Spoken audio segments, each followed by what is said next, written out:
essayait de garder cette manne plus longtemps, elle pourrissait. Elle pouvait même les tuer. Elle pouvait les tuer. C'est la raison pour laquelle nous avons eu tant de morts spirituelles. Des 70 ans, des 70 ans chrétiens. Ils se nourrissent du reflet d'autres jours. Ils mangent une manne déjà avariée. Juste comme la balle du blé. Si elle n'entre pas dans le blé, elle se détache du blé. Et lorsque la lumière est rejetée, il n'y a qu'une seule chose qui reste. Il n'y a qu'une seule chose qui reste.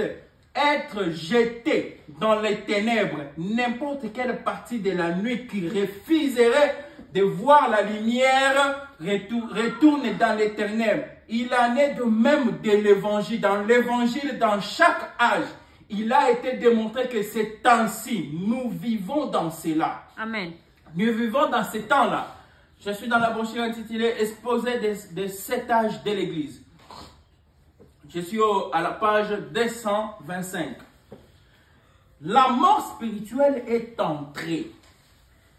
Dès que la première église de Rome s'est organisée et elle est morte, dès que les luthériens se sont organisés, la mort s'est installée. Amen. La mort s'est installée et ils sont morts. Et en dernier lieu, eux sont venus le pentecôtiste, qui se sont organisés. L'Esprit les a quittés, bien qu'ils refusent de le croire, mais il les a quittés. Ce mariage a apporté la mort. Ensuite est venue la lumière de l'unité de la divinité. Et aussi se sont organisés. Et ils sont morts. Puis après que le feu de Dieu est descendu sur la rivière Oyo, en 1933, un mouvement de réveil de guérison s'est répandu dans le monde entier. Mais il n'était pas ici d'une organisation. Dieu a agi en dehors des groupes de pentecôtistes, en dehors des mouvements organisés. Et ce qu'il fera à l'avenir se fera également en dehors des mouvements organisés. Écoutez bien ici. Dieu ne peut pas se servir des morts pour agir. Amen.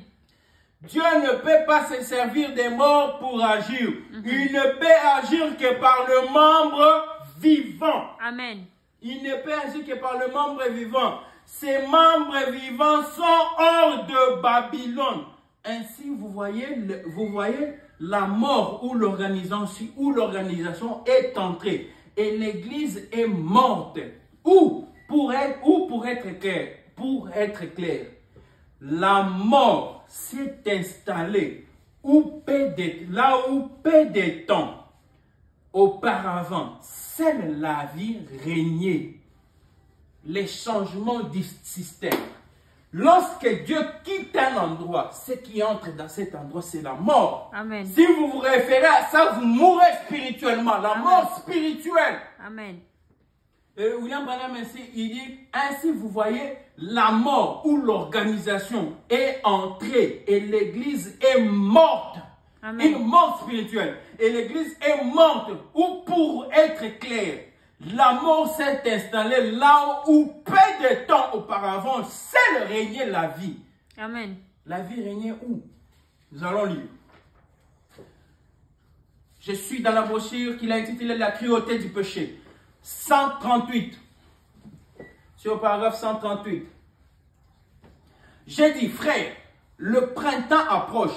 Tous les chênes là dehors, chacun d'eux porte juste le feuille qu'ils avaient l'automne dernier. Mais il n'est pas nécessaire que nous allions arracher les feuilles pour permettre aux nouvelles feuilles de venir. Laissez simplement la nouvelle vie monter et la vieille feuille tomberont. Et les vieilles feuilles tomberont. C'est juste. Amen.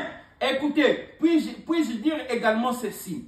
Si la vieille feuille n'est pas tombée, ne tombe pas, cela montre que la nouvelle vie n'est pas montée. Amen. Ne vous fâchez pas donc contre moi. Je parle de Jésus. Amen. Ne vous fâchez pas donc contre moi. Je parle de Jésus. Très bien. C'est cela. Très bien.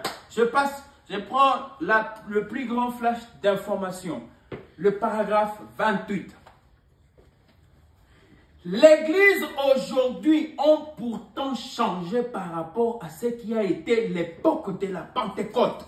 Oh, combien de changements ont-elles opéré depuis ce jour-là? 70.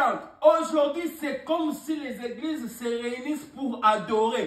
J'ai horreur de dire cela. J'ai horreur de le dire. Mais il me semble que les églises se réunissent aujourd'hui pour honorer un mort. Amen. Pour honorer un mort. Les gens entrent dans un bâtiment et ils chantent. Là où vous écouterez chanter ces cantiques. Et ils chantent. Mon Dieu plus près de toi. Et c'est avec une espèce de lenteur comme à une morgue. Ça produit un bruit ennuyant. Eh bien, ils s'approchent de vous et disent, bon, récitons maintenant le credo de tel apôtre, répétons tel credo que le docteur un tel ou tel a dit. Oh là là, c'est comme si on était triste pour cela. Et la moitié d'entre eux restent à la maison pour regarder la télé au lieu de venir à l'église le dimanche.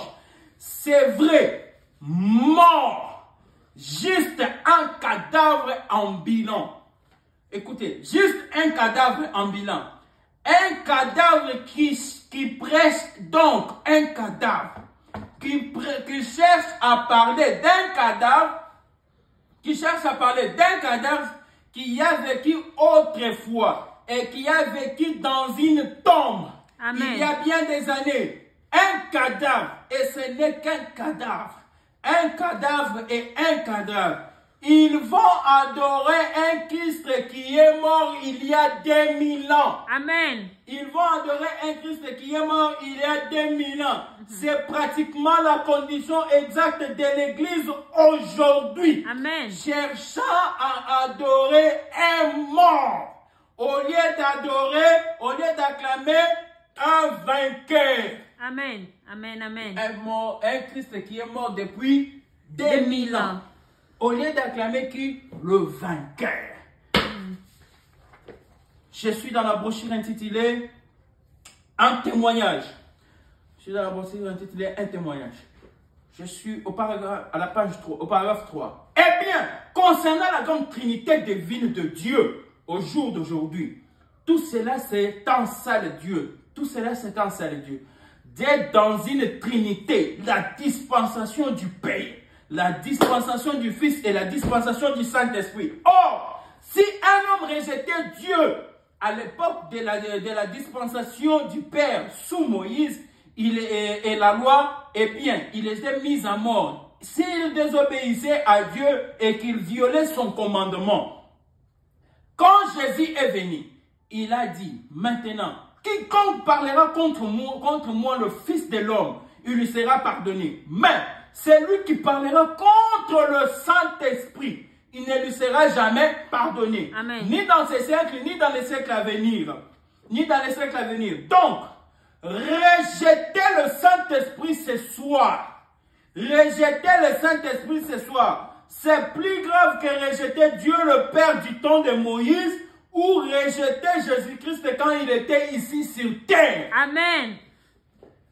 Ou rejeter Jésus-Christ quand il était ici sur terre. Quand il était ici sur terre, marchant dans la chair, et comme les gens de l'époque ne comprenaient pas Dieu, le Père, les gens pensaient que Israël était bizarre. Les gens pensaient que les Israélites étaient bizarres. Ils avaient appliqué du sang aux portes et tout. C'est comme quand les gens vous voient aujourd'hui avec la photo de l'ange, ils pensent que vous êtes bizarre. Quand vous vous agenouillez devant cette photo, ils pensent que vous êtes des gens bizarres. Mais laissez-moi vous dire ceci pour vous que vous puissiez comprendre qui vous êtes. Ils avaient appliqué le sang aux portes et tout. Ils pensaient qu'ils étaient une espèce de gens bizarres. William Branham dit que le sang que les enfants d'Israël avaient appliqué sur leurs portes. Frère Branham dit qu'ils avaient écrit un nom. Et le nom qu'ils avaient écrit, c'était le nom Moïse. Moïse était le signe pour les enfants d'Israël. Lorsqu'ils écrivaient le nom de Moïse sur la porte, l'ange de la mort ne pouvait pas entrer et mettre la mort. Et aujourd'hui, c'est quelle mort? C'est la mort spirituelle qui entre. Lorsque vous n'avez pas le signe, Lorsque vous n'appliquez pas les signes, la mort spirituelle entre. Amen. Et elle vous amène.